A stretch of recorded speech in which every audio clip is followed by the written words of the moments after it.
What if I told you that you could make $2,000 in 1 minute, or that you could save $3,000 with just one question?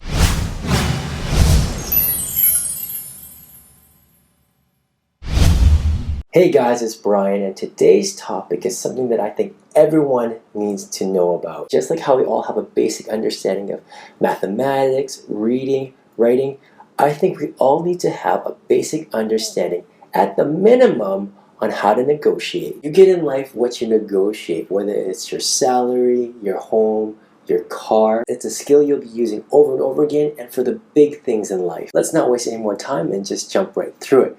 Now, negotiations can be very technical, very involved, and very complicated, but I think at this point of the game, it's important to get the basics down, and I think that the majority of you will go very far just by mastering the basics. Let's get started. Number one, check the ego at the door. Now, from all the TV shows and movies we've watched, negotiations is all about being the guy who can make that call, whether to accept or reject the deal, to have that decision-making power. The reality is, from a strategic standpoint, you don't want to look like you have that call. Think of it this way: when you have the go-to line to say, I'm going to have to check in with my wife, or I'm going to have to check in with my husband, or I'm going to have to talk to my boss, it gives you that excuse to refuse an offer, and it also gives you the excuse to walk away. It also gives you a reason to ask for more. You see, once the other person realizes that you are the one who can accept the offer, they're going to grind you, pressure you to accept it. But if you can say that you have to talk to the wife, or to the husband, or to the boss,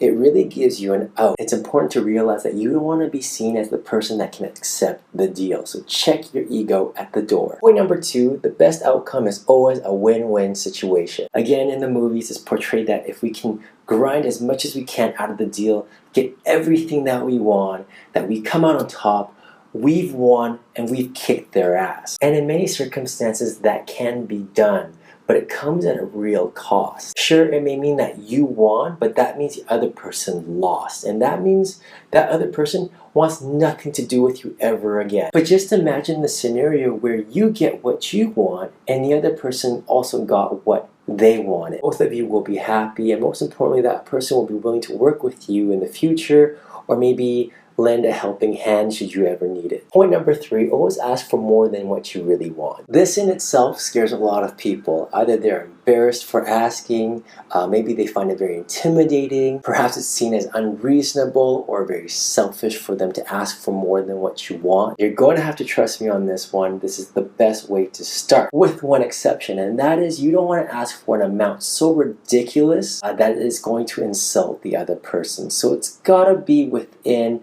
a reachable amount. But there are two reasons why you always want to ask for more than what you really want. The first reason being that the person might actually accept your first offer, and the second reason being, point number four, you never accept the very first offer. That's right, this is a tried and true rule, and I'm sure you've heard it many times already. When it comes to negotiations, you're going to have to expect the other person will reject your first offer, which is why you always want to ask for more than what you really want, so that you have room to move. And the same goes for you. If roles were reversed, you can just look at the offer and say, you know what, that's a bit too much, or that's not enough. Can you do better? That question right there, can you do better, is the saving grace. You'd be amazed at what people will do in response to it. The typical scenario is that the other person will say, you know what, let me talk to my boss and see what we can do. And they come back and they either knock off an extra $5,000, or in the case if it's an employer, they might give you more money just with that one question. Point number five, always keep things civil, professional, and friendly. The last thing you want is an us versus them dynamic. Remember, the goal is to always have a win-win situation, so it's important to keep your tone friendly and productive, and to keep that momentum going throughout the discussion. Now, if the other person decides to really up the pressure and grind you, don't do the same. Ultimately, that's going to lead to a dynamic where no one gets anything that they want. So don't do that. Instead, just stand your ground, remain assertive. Let's use an example to put all of this together. Let's say you're out in the market to buy a car for yourself, and your budget is $18,000 and you saw a car that you really like that costs $19,000. First offer, knowing that they will reject it, will be 15 grand. The salesperson will obviously say no. Maybe he'll go down about $1,000 to 18 grand. At that point, you're going to reject the offer and say, that's a lot more out of my budget. How much better can you do? Salesperson will then go to their manager and come back with a number that's closer to what you want. Maybe they knock off another $1,000. Now you're looking at 17 grand for the car. And at this point, because you've checked the ego at the door, you can't make the decision. You can just say, you know what?